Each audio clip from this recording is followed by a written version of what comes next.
here we are, you've downloaded Audacity, so let's get you started. Now before you launch Audacity, if you have a microphone that is USB connected, then please plug that in before you launch Audacity.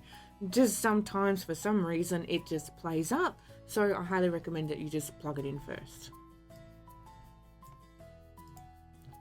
So here is the Audacity program. Just relax. I know there's a lot of buttons, but most of them we won't even be going into. I'm going to be taking you through all of the basic stuff.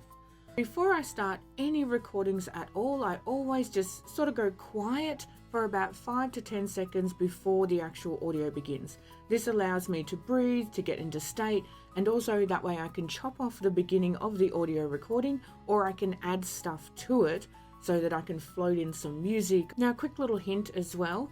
Guess what? You're going to make mistakes when it comes to doing these recordings. It's going to happen. So when I actually make the mistake, what I do is I make a tapping sound. So I might do a clap or a click of my fingers. What happens is you will see in the audio recording there will be a spike in the recording, and then that way you know that's where you need to go back and chop it out. It can save you so much time later on, so you don't have to listen to the whole recording and go, where did I make that mistake? I will show you more about this later on when we actually do it, because I'll deliberately make some mistakes so that I can show you what to do. Now, when you're doing your recordings in Audacity as well, you may want to use what's known as a teleprompter.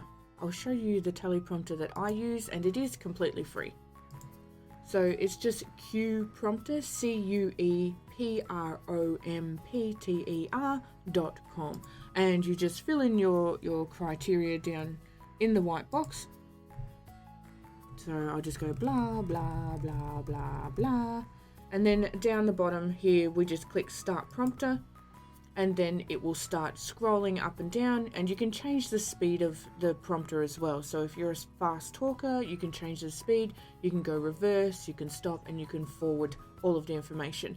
This is something I don't really use a lot anymore because I'm very comfortable with getting out my iPad and just using that. But you can use a teleprompter if you want. They are very, very simple, and that one is completely free to use. Going back to Audacity now.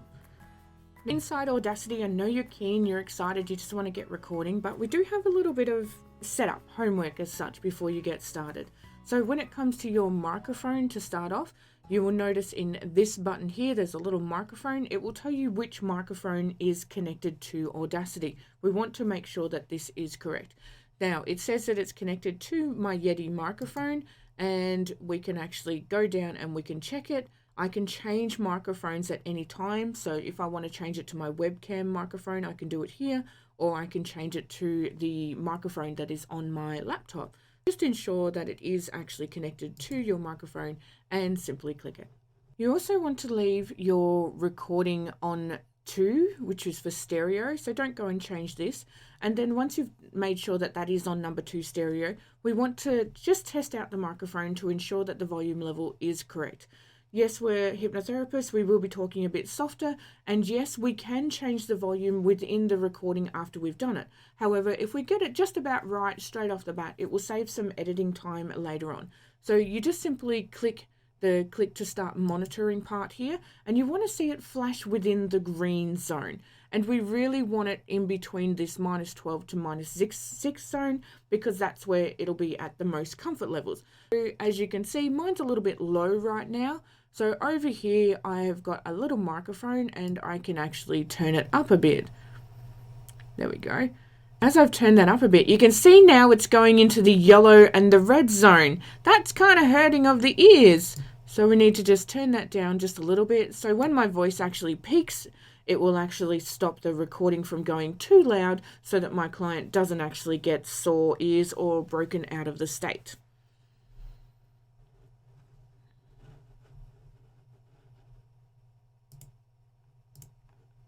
I am ready to be able to start recording. Now I'm going to ad lib. I'm not going to use a script, so probably what I'm going to do is not going to be very good, but this is for demonstration purposes, and we're amongst friends, aren't we? I like you, so why not? So as I said before, the first thing we're going to do when I hit record, which is this big red button, is that I'm going to want to stay quiet for 5 seconds, and there's a reason for this that will come back.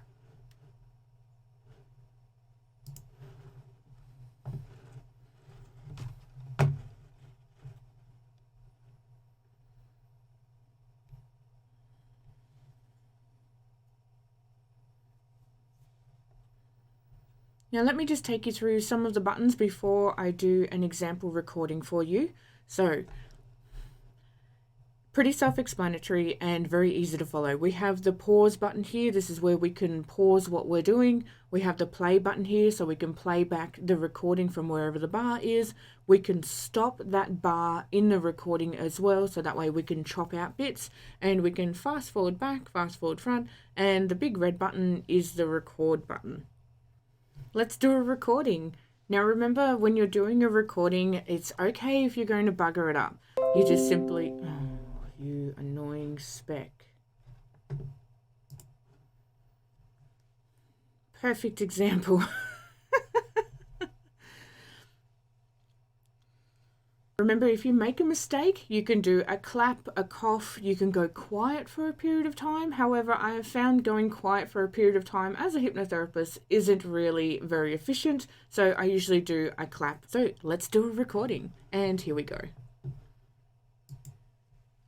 Hi, this is Trish Palmer, and welcome to this hypnotic audio recording. Please ensure that you are in a safe and quiet place so that you can go deep inside and enjoy this wonderful hypnotic audio.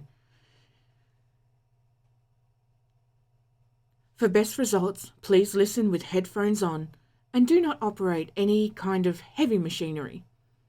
And fuck!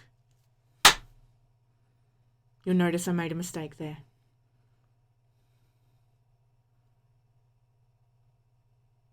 Please do not operate any heavy machinery. Now sit back, relax, and close your eyes. And to stop the recording, we're simply going to press stop. We've done a little bit of a recording there, and I've deliberately made a mistake. As you can see from this entire bar, I can't see the entire recording. We have a zoom in and zoom out function as well. They are in these tiny buttons here, or you can do it inside view, zoom, and then you can zoom in and out. So I can just zoom out and I can see the entire recording. This is where I can chop out little bits, or I can zoom right in, because at some stage I may need to get into the tiniest little bar so that I can chop out that part where I have found a little bit of a mistake. Maybe I fumbled a word where I went, and you are there. It can happen. Sometimes the words will just blend because you meant to say wander and then you went wandered. So you may need to chop out those little parts. From this point here, you can see that there's a fluctuation in the audio. This is where I've made the mistake, and I know I can jump back into this period and chop out that really quickly. So I'm going to teach you how to do some editing in the next video. So go and have a bit of fun. Just do a bit of recording, get relaxed with talking in front of the microphone, and just have your script ready. Have a bit of a play and enjoy it. All right, I'll see you in the next one. Bye-bye.